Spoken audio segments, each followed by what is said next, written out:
So ಇವತ್ತು ಮಾರ್ಕೆಟಲ್ಲಿ ಏನು ಕೂಡ ಮೊಮೆಂಟಮ್ ಇರಲಿಲ್ಲ. ಸೆಲ್ಲರ್ಸ್ ಎಲ್ಲ ಒಳ್ಳೆ ಪ್ರೀಮಿಯಮ್ನ ಸಕ್ ಮಾಡಿ ಹೋಗಿದ್ದಾರೆ.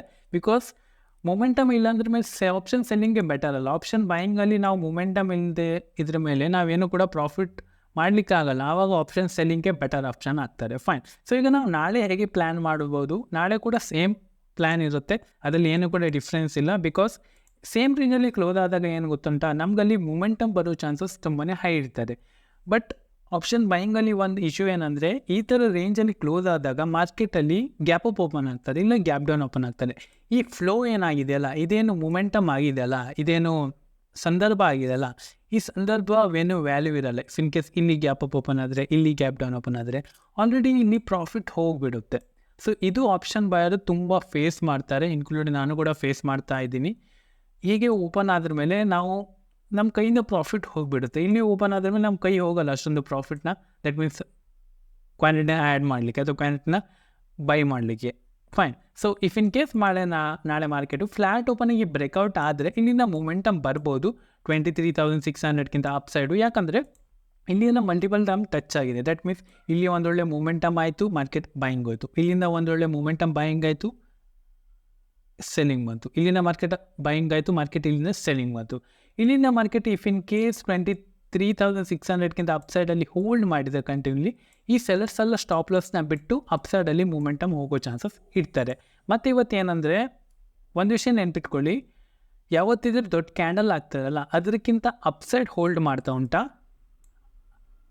ಸೆಲ್ಲಿಂಗ್ ಕ್ಯಾಂಡಲ್ ಆದರೆ, if in case buying candle ಆದರೆ ಅದಕ್ಕಿಂತ ಡೌನ್ ಸೈಡ್ ಹೋಲ್ಡ್ ಮಾಡ್ತಾ ಉಂಟಾ ಕ್ಲಿಯರಾಗಿ ತಿಳ್ಕೊಳ್ಳಿ. ಬಿಕಾಸ್ ಯಾವತ್ತಿದ್ರೂ ಒಂದು ದೊಡ್ಡ ಕ್ಯಾಂಡಲ್ ಆಗೋದು ಯಾಕಂದರೆ, ನಾವೊಂದು ಪ್ರೀವಿಯಸ್ ಒಂದು ವಿಡಿಯೋ ಮಾಡಿದ್ದೀನಿ, ಯಾವಾಗ ಒಂದು ದೊಡ್ಡ ಆರ್ಡರ್ ಪಂಚ್ ಆಗುತ್ತೆ ಆವಾಗ ಅಲ್ಲಿ ತುಂಬ ದೊಡ್ಡ ಕ್ಯಾಂಡಲ್ ಆಗುತ್ತೆ. ಯಾವಾಗ ಆ ಆರ್ಡರ್ ಹೋಗ್ತದೆ ಅಲ್ಲಿಂದ ಮಾರ್ಕೆಟು ಮೂಮೆಂಟಮ್ ಬರೋ ಚಾನ್ಸಸ್ ಇರ್ತಾರೆ. ದಟ್ ಮೀನ್ಸ್ 23,600ಗಿಂತ ಅಪ್ಸೈಡಲ್ಲಿ ಮೂಮೆಂಟಮ್ ಬರೋ ಚಾನ್ಸಸ್ ಉಂಟು. ಫೈನ್. ಸೊ ಇಲ್ಲಿ ನೀವು ನೋಡ್ಬೋದು ರೇಸನ್ಸ್ ಏನು ಉಂಟು ಗೊತ್ತುಂಟ, ಒಂಥರ ಇದು ನ್ಯಾರೋ ಆಗ್ತಾ ಉಂಟು. ಸೊ ಇಲ್ಲಿ ಒಂದು ರೇಸನ್ಸ್ ಉಂಟು. ಸೊ ಇಲ್ಲಿ ನೀವು ರೇಸನ್ಸ್ ನೋಡ್ಬೋದು, ಸೇಮ್ ಹೈನ ಟಚ್ ಮಾಡ್ತಾ ಉಂಟು, ಬಟ್ ಲೋ ಏನು ಉಂಟು ಗೊತ್ತಾ. ಸೊ ಇಲ್ಲಿ ನೀವು ರೇಸನ್ಸ್ ನೋಡ್ಬೋದು, ಸೇಮ್ ಟಚ್ ಆಗ್ತಾ ಉಂಟು, ಬಟ್ ಲೋ ಅಪ್ ಶಿಫ್ಟ್ ಆಗ್ತಾ ಉಂಟು. ದಟ್ ಮೀನ್ಸ್ ಇಲ್ಲಿ ಬಯರ್ಸ್ ತೊಗೊಂಡು ಹೋಗ್ತಿದ್ದಾರೆ, ಈ ಮಾರ್ಕೆಟ್ನ ಬಯರ್ಸ್ ತೊಗೊಂಡು ಹೋಗ್ತಿದ್ದಾರೆ. ಇಫ್ ಇನ್ ಕೇಸ್ ಮಾರ್ಕೆಟಲ್ಲಿ ಫ್ಲ್ಯಾಟ್ ಓಪನಿಗೆ ಬ್ರೇಕ್ಔಟ್ ಆದರೆ ಒಳ್ಳೆ ಒಂದು ಮೊಮೆಂಟಮ್ ಬರ್ಬೋದು. ಜಸ್ಟ್ ಇದು ಗ್ಯಾಪ್ ಅಪ್ ಓಪನ್ ಆಗಬಾರ್ದು. If in case gap up open ಆದರೆ ಇಲ್ಲಿ ನಾವು ಒಂದು W pattern if in case ಸಿಕ್ಕಿದ್ರೆ ನಾವು ಇಲ್ಲಿ ಪ್ಲ್ಯಾನ್ ಮಾಡ್ಬೋದು. ಬಟ್ ಆಲ್ರೆಡಿ ಕ್ವಾಲಿಟಿ ಲೆಸ್ ಮಾಡಿ ನಾವು ಪ್ಲ್ಯಾನ್ ಮಾಡಿದ್ರೆ ಐ ಥಿಂಕ್ ಬೆಟರ್ ಆಪ್ಷನ್ ಆಗೋ ಚಾನ್ಸಸ್ ಇರ್ತಾರೆ. ಫೈನ್. ಇಲ್ಲ ಅಂದರೆ ಮಾರ್ಕೆಟಲ್ಲಿ ಇಲ್ಲಿ ಒಂದು ಹೀಗೆ ಎಮ್ ಪ್ಯಾಟರ್ನ್ ಸಮಥಿಂಗ್ ಏನಾದರೂ ಆದರೆ ನಾನು ಈ ರೇಂಜಲ್ಲಿ ಸೆಲ್ ಮಾಡಿದರೆ ನಂದು ಟಾರ್ಗೆಟ್ ಈ ರೇಂಜ್ ತನಕ ಇರಬೇಕು. ಬಿಕಾಸ್ ಯಾಕಂದರೆ ಇದನ್ನು ಮಲ್ಟಿಪಲ್ ಟೈಮ್ ಟಚ್ ಆಗಿದೆ ಮತ್ತು ಇಲ್ಲಿಂದ ಗ್ಯಾಪ್ ಅಪ್ ಓಪನ್ ಆಗ್ತಾನೆ ಫಸ್ಟು ಬಯರ್ಸ್ ಏನು ಗೊತ್ತುಂಟಾ ಪ್ರಾಫಿಟ್ ಬುಕ್ ಮಾಡ್ತಾರೆ. ಅದೇ ಪ್ರಾಫಿಟ್ ಬುಕ್ಕಿಂಗ್ ಫ್ಲೋ ಅಲ್ಲಿ ಸೆಲ್ಲರ್ಸು ಅಗ್ರೆಸಿವ್ ಕ್ವಾಂಟಿಟಿ ಸೆಲ್ ಮಾಡಿದರೆ ಇಲ್ಲಿಂದ ಮಾರ್ಕೆಟು ಮೂಮೆಂಟಮ್ ಆಗೋ ಚಾನ್ಸಸ್ ಕೂಡ ಇರ್ತಾರೆ. ಆವಾಗ ತುಂಬ ಜನ ಬಯರ್ಸು ತಮ್ಮ ಸ್ಟಾಪ್ ಲಾಸು ಕ್ಲೋಸಿಂಗ್ ಹತ್ರ ಇಟ್ಟಿರ್ತಾರೆ. ಇಲ್ಲಿಂದ ಮಾರ್ಕೆಟ್ ಆಗಿ ಫ್ಲೋ ಅಲ್ಲಿ ಫಾಸ್ಟ್ ಹೋದರೆ ಇಲ್ಲಿಂದ ಫಾಸ್ಟ್ ಮೂಮೆಂಟಮ್ ಬರೋ ಚಾನ್ಸಸ್ ಕೂಡ ಉಂಟು. ಫೈನ್. ಇಫ್ ಇನ್ ಕೇಸ್ ನಾಳೆ ಗ್ಯಾಪ್ ಡೌನ್ ಓಪನ್ ಆದರೆ ಈ ಬಯರ್ ಸ್ವಲ್ಪ ಟ್ರ್ಯಾಪ್ ಆಗ್ತಾರೆ. ಬಿಕಾಸ್ ತುಂಬ ದಿನದಿಂದ ಗ್ಯಾಪ್ ಅಪ್ ಓಪನ್ ಆಗ್ತಾ ಉಂಟು. ನಾಳೆ ಸರ್ಪ್ರೈಸಿಂಗ್ ಗ್ಯಾಪ್ ಡೌನ್ ಓಪನ್ ಆದರೆ ಫಸ್ಟ್ ನನ್ನ ಪ್ರಕಾರ ಒಂದು ಮೂಮೆಂಟಮ್ ಬರ್ಬೋದು ಅಪ್ಸೈಡಲ್ಲಿ. ದೆನ್ ಮಾರ್ಕೆಟು ಫ್ಲೋ ಅಲ್ಲಿ ಹೋಗೋ chances are very high. Because ಏನಂದರೆ ಸೆಲ್ಲರ್ಸಿಗೆ ಒಂದೊಳ್ಳೆ ಪ್ರಾಫಿಟ್ ಸಿಗ್ತದೆ ಆ್ಯಂಡ್ ಅವ್ರಿಗೆ ಸ್ವಲ್ಪ ಹೋಪ್ ಆಗ್ತದೆ, ಎಸ್ ನಮ್ಮ ಫೇವರಲ್ಲಿ ಇವತ್ತು ಮಾರ್ಕೆಟ್ ಓಪನ್ ಆಯಿತು, ಸೊ ಇವತ್ತು ನಾವು ಬಿಡಬಾರ್ದು ಅಂತ.